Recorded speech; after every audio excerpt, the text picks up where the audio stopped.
Baik, Pesta Tadau Keamatan ini mempunyai makna yang tersendiri di sebalik setiap aktiviti ataupun tradisi yang dilakukan. Dan untuk bercakap mengenainya, sudah bersedia menerusi Skype pengerusi Uduk Ngadau Keamatan Sabah, Neliati Nelson. Selamat pagi, Neliati.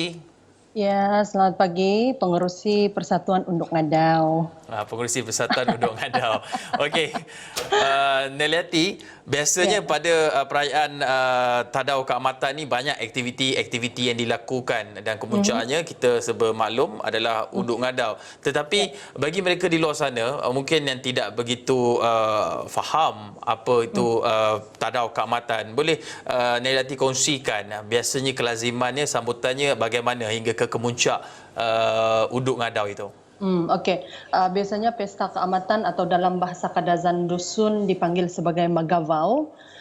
Ini merupakan perayaan khas lah ya untuk menghormati Bambazon ataupun dipanggil sebagai Semangat Padi.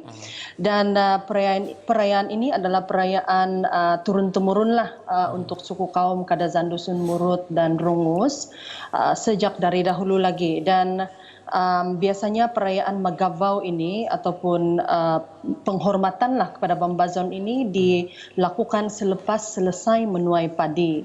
Jadi selepas dalam pada itu juga program pelbagai aktiviti lah yang dijalankan oleh suku kaum Kadazan Dusun Murut dan Rungus untuk meraihkan hasil daripada tuaian ya, dan salah satu yang kami pernah terlibat ialah pertandingan Unduk Ngadau. Okey, Neliati, pertandingan Uduk Ngadau ataupun bahasa mudahnya kita nak faham beauty pageant lah kan. Adakah dibatalkan tahun ini, dan kalau diteruskan adakah ia diadakan secara online, dan macam mana nak menganjurkan secara online Uduk Ngadau ini? Okey, untuk pertandingan Unduk Ngadau secara online ini, sebenarnya pada tahun ini pertandingan Unduk Ngadau secara seperti kebiasaan tidak dijalankan. Tetapi pada tahun ini ialah ada cadangan untuk membuat ataupun melaksanakan pertandingan Unduk Ngadau secara online. Tetapi seperti yang kita maklum di negeri Sabah bahawa pertandingan ini ditunda pada suatu tarikh yang akan ditetapkan kemudian kerana jawatan kuasa yang telah dilantik mengambil kira pelbagai aspek lah sebelum pertandingan ini dilaksanakan. Jadi secara kesimpulan setakat ini ianya masih ditunda lah.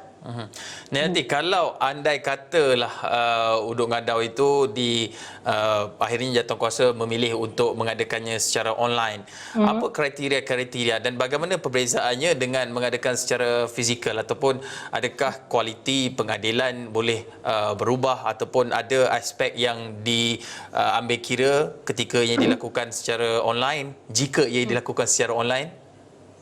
Okey, susah soalan tu ya. Okey, sekiranya diberi peluang untuk terlibat, semestinya sebelum tu bercakap tentang Unduk Ngadau ni dan juga pemahkotaan Unduk Ngadau serta pemilihan Unduk Ngadau ni. Aspek ini sangat penting bagi suku kaum Kadazan Dusun Murut dan Rungus lah. Sebab untuk memilih seorang individu sebagai Unduk Ngadau tu memerlukan pelbagai kriteria untuk dilihat ya. Sebab dia punya pokok pangkalnya ialah the value ataupun nilai dan juga ciri-ciri seorang Unduk Ngadau tu yang direfleksikan daripada legenda yang kita percaya sebagai individu seorang wanita yang pernah berkorban suatu ketika dahulu, iaitu Huminodun. Jadi untuk memilih refleksi ataupun Unduk Ngadau daripada Huminodun itu memang kita amat melihat kepada perincian yang terlalu detail lah begitu. Tapi untuk memilih melalui online ini banyak cabaran lah pada pandangan saya. Tetapi ialah dari banyaklah cabaran seperti dari aspek teknikal online sendiri, kaedah pengadilan, mungkin perincian pengadilan dia pun akan dilihat semula. Kemudian flow pelaksanaan dia. Lagi-lagi untuk memilih Unduk Ngadau ni memang sesuatu yang mencabar, apatah lagi untuk memilih secara yang depan-depan tu pun mencabar, apatah lagi secara online kan. Ya. Jadi sememangnya kalau jawatan kuasa yang dilantik melaksanakan pertandingan online ini, kita percaya mereka akan mengambil kira banyak aspek lah untuk menjayakan. Nanti selain daripada unduh ngadau, apa lagi kelaziman tadau keamatan atau pesta keamatan ni yang perlu diubah suai bagi disesuaikan dengan SOP ketika PKPB? Okey, kelaziman pesta keamatan ialah biasanya lah ya, pesta dia itu kita akan raikan selama sebulan. Dan sebulan tu pelbagai aktiviti lah yang berlaku, tetapi semuanya melibatkan kontak. Iaitu aktiviti secara beramai-ramai kan, kemudian beriadah, kemudian pergi ke rumah jiran, pergi ke tempat-tempat perayaan pesta keamatan, semuanya melibatkan kontak. Tetapi dalam konteks PKPB ini macam Persatuan Unduk Ngadau sendiri ada mengeluarkan sebulan sebelum ini bahawa kita boleh melaksanakan aktiviti yang berkaitan dengan keamatan di rumah, dan kita boleh berkreativiti, iaitu satu sudut yang berbezalah daripada sebelum-sebelum ni. Bolehlah contoh macam sedang menumbuk padi ke, kemudian kita wish selamat menyambut pesta keamatan ke, ataupun kita sedang menjalankan apa-apa aktiviti di rumah, ataupun mungkin kita menyanyi lagu-lagu tradisi di rumah, rakam dan boleh share di Facebook, di IG dan media sosial lah saya rasa kan.